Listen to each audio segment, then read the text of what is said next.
Hey y'all, it's Michelle Chatone. First off, I'd like to thank you all for our little milestone we just hit recently, 200 subscribers. I really appreciate you all coming by to see what I have to say. For the last few weeks, I haven't had anything to say, but that's mostly because I needed to take some time for myself because a series of terrible, no good, very bad, disappointing things happened in the courts. And frankly, I needed to collect myself, to decide what I wanted to say, and to just give myself a minute to breathe and feel some kind of way about it. But now I'm back, and today's discussion is going to be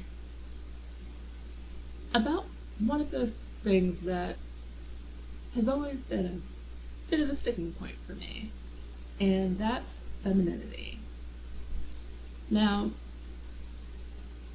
I've seen a lot of people say things like, if a woman is new to radical feminism, don't be too hard on her if she still does things like wears makeup or has a boyfriend or something like that. Sometimes it takes people time to, understand and read the literature. And while it's well-meaning, the suggestion that you not start randomly dragging strangers online, I think something worth saying is it would be a mistake to fall into that trap that liberal people tend to assume that everyone who doesn't agree with you simply doesn't understand your point of view or what you're trying to say. Because it's possible that they understand what you're trying to say, they just don't agree with you. And it makes you come across like a person that's incredibly arrogant if you're carrying on with the assumption that the only way anyone in this world would ever have an opinion that's different than the opinion you have is if they just don't understand what's going on. Now, when I say femininity, I'm aware that's a word that can mean a lot of different things. I mean, on its most basic level, femininity is an adjective describing the quality of being like or related to women, being similar to women or females or femaleness, relating to females or femaleness, right? Having a quality like that of women or females. That's what femininity means. But on a less literal level, femininity has a very broad meaning. Feminine sorts of things can be referencing mannerisms, certain colors are considered feminine, certain textures, certain kinds of media, certain genres. There's a lot of things that qualify as being considered to be feminine in a broader cultural context. Another way that I've heard femininity defined is as ritualized submission to patriarchy. That's a way that I've heard it defined by radical feminist women. And now, I do consider myself a radical feminist.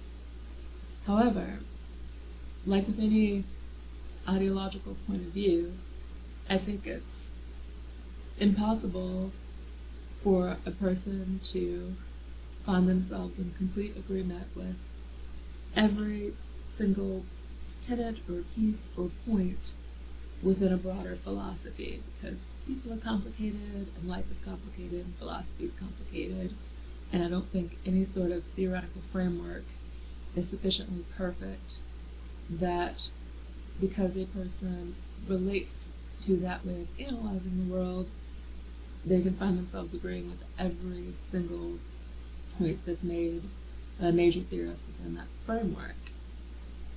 And now, there's a lot of reasons that I don't agree with what sort of language I've seen used about femininity on some occasions within radical feminism.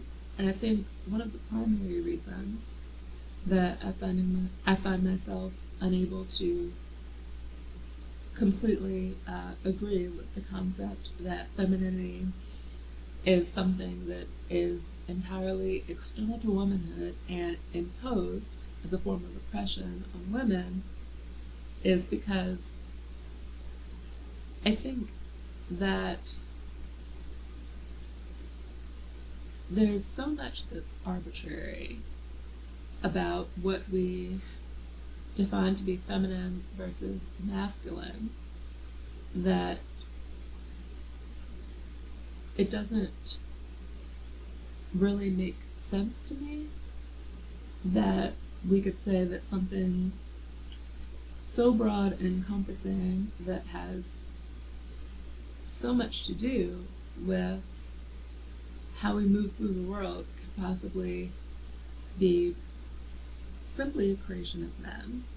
And it doesn't really follow to me in any kind of logical way that femininity could be something that is, by its inherent nature, negative,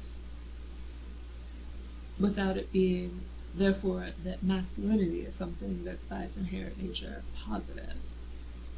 And as a feminist, I'm not comfortable with the notion of automatically assigning negative value to anything that culturally is associated with women. That just doesn't sit right with me. I don't relate to it. That's not a point of view that really hits anything positive. And when I hear that sort of point of view explained, like,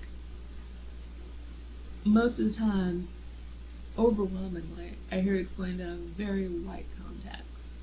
And one thing that is an absolute pet peeve for me is when a person says women, but they mean white women. The only thing more annoying than that for me is when a person says women and they mean white women of a certain economic and social class. Because this is a very big world with a whole lot of women in it. And we don't actually all live with the same cultural expectations. Some broader similarities certainly apply. I mean, that's the point of radical feminism, right? The radical is the root of women's oppression, which is our presumed impregnability. I get it. However, that doesn't mean that in the finer nuances there isn't a lot of difference to how women move through day-to-day life, depending on where they're from, what class they're in, what race they're in, and how people perceive them based on that. Now, intersectionality is a word that's been diluted to the point of uselessness, but when this term was coined by Kimberly Crenshaw, what it was intended to refer to was the way that for Black women, Blackness and femaleness intersect to create an experience that is distinct than the experiences of people that don't have these identities that intersect. So the way Black women experience racism is different than how Black men experience it. The way that Black women experience sexism is different to how non-Black women experience sexism. There's some commonality, it's a whole Venn diagram thing, but it's not one-to-one, because the fact that these identities intersect in our persons mean that there are some specific, unique ways that these oppressions take form in our lives.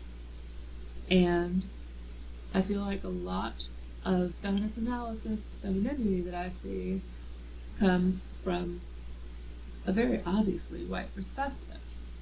Like, I often see discussion of how, from the time they're little girls, it's expected that, you just be pretty and you be quiet, and you're expected to, grow up and be a mother, and you're not expected to work, and you're expected to stay in the home, and all anyone ever expects you to do is, be quiet and live off some man somewhere, and, be pretty and be decorative, and that is an expectation that is by no means universal to women, because I can say that while, white women, especially like upper class white women, have had a whole struggle, especially, since the middle of the 20th century, with, getting into the workplace and all that kind of a thing, and, struggle against the expectation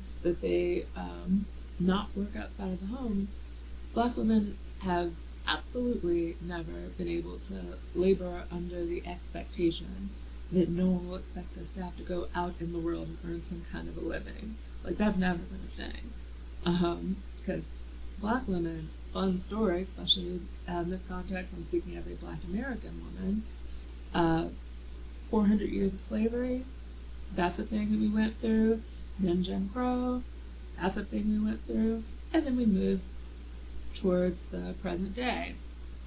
Our reality is that at no point in our known history did we have an assumption that we would be, locked away in the home, having nothing expected of us but, domestic laboring at all. That's like not a thing. And, it makes me think of Sojourner Truth's speech, "Ain't I a woman?" In this speech, she, was like, "Hey, ain't I a woman? Nobody's throwing any cloaks over any puddles for me. They expected me to get out in the fields just like the men, baby on my back and everything else." Like, there's always been this sort of disconnect, because there's often been a tendency for white women to speak as if their experience is universal, and it's kind of exhausting. It's especially exhausting when it's being spoken at us, because as you can see, I present myself in a way that my culture would consider to be feminine, and it's intentional.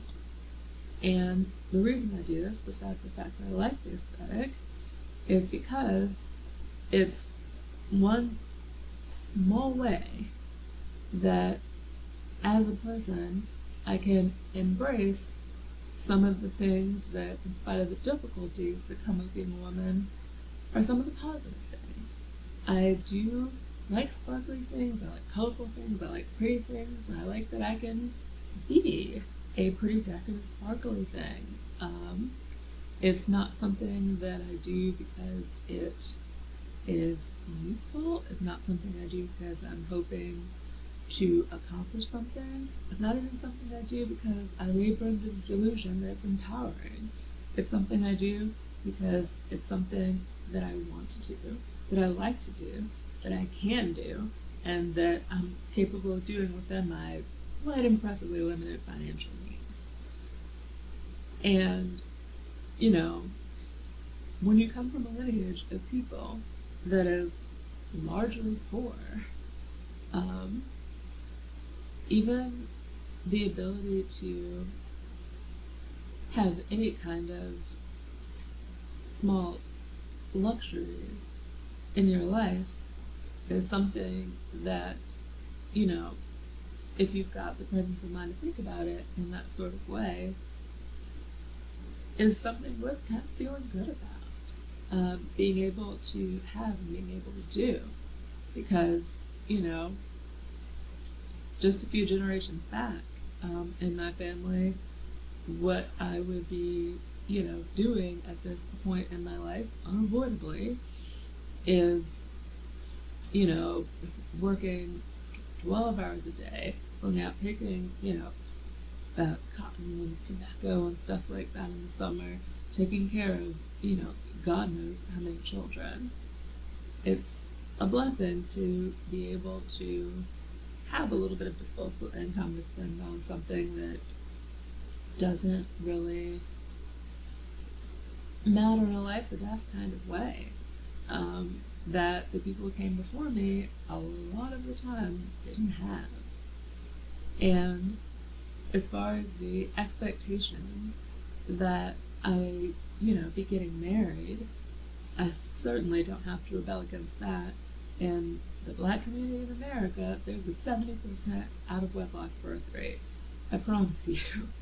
While there were hopes in relation to me getting married, it was not anything that was taken as a given or an expectation, and it certainly wasn't something that was so obviously assumed to be what I'd be doing because I'm female, that in my choosing not to do so, it qualifies as any kind of grand rebellion.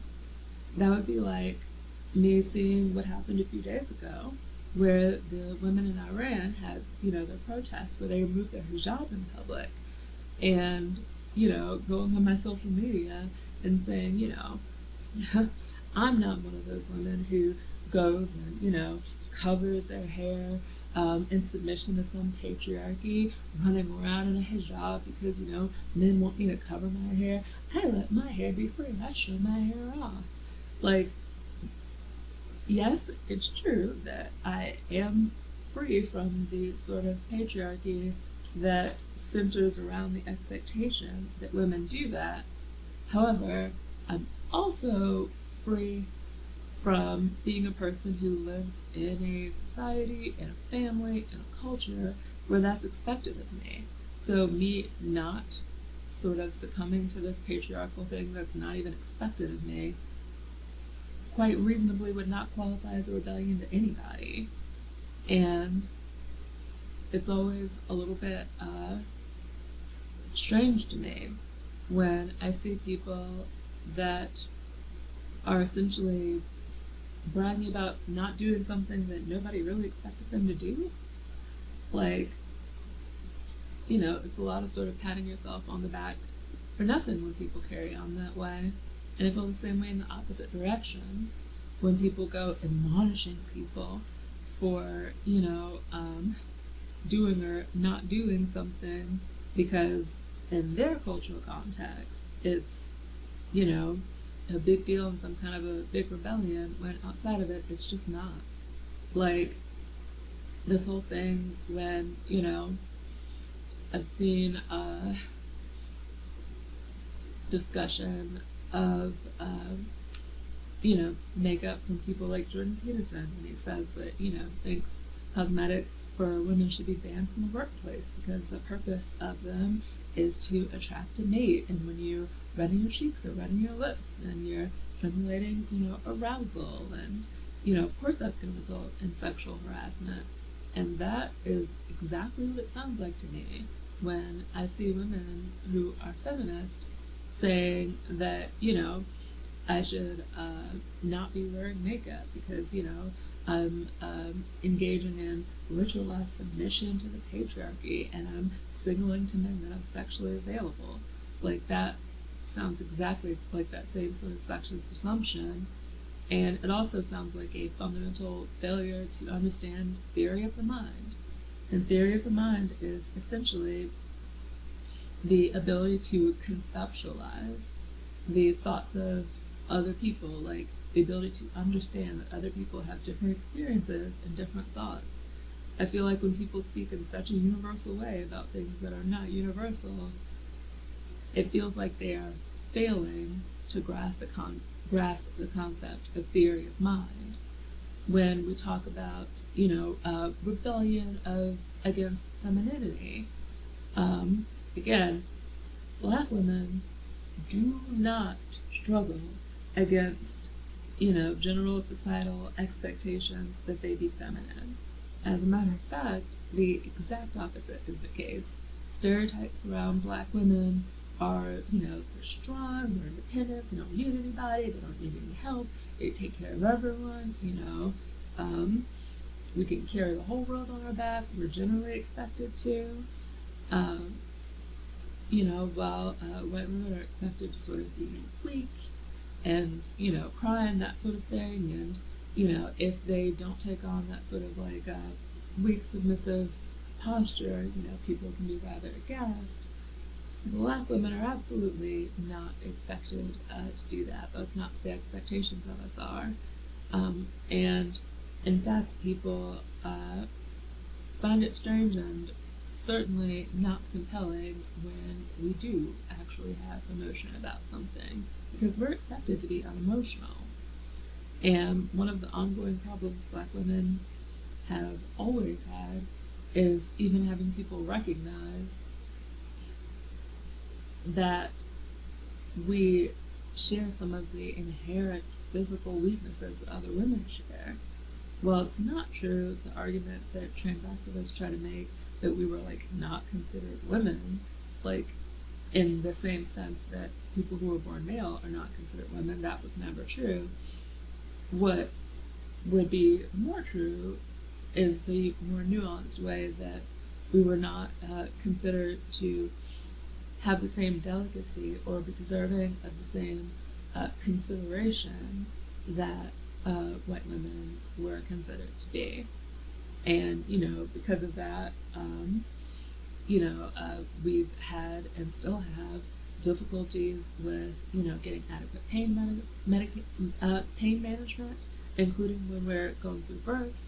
We've had difficulties with, in general, we have like medical complaints and physical complaints and health complaints. It's assumed that they're not as bad as what we're communicating because they just don't believe we feel as much pain, and medical textbooks in some cases still say that we feel less pain than white people do. When we have situations that involve things like domestic violence, we're more likely than white women to get arrested. We're more likely to have our partners try to fight us. We're more likely to have them go ahead and end us. That's the reality of our experience. And it winds up being such a strange compounding problem because you wind up with strange things like, I'm sure, maybe you all have noticed online that there's quite an effort in relation to sort of Black women and femininity. There's, channels that are about that, and, popular Instagram pages and things like that, and, promoting like, the soft Black girl aesthetic and that kind of thing, and, these attempts in representation to attach us to the idea of softness and delicateness and femininity, because historically there's no connection between that concept and Black women. And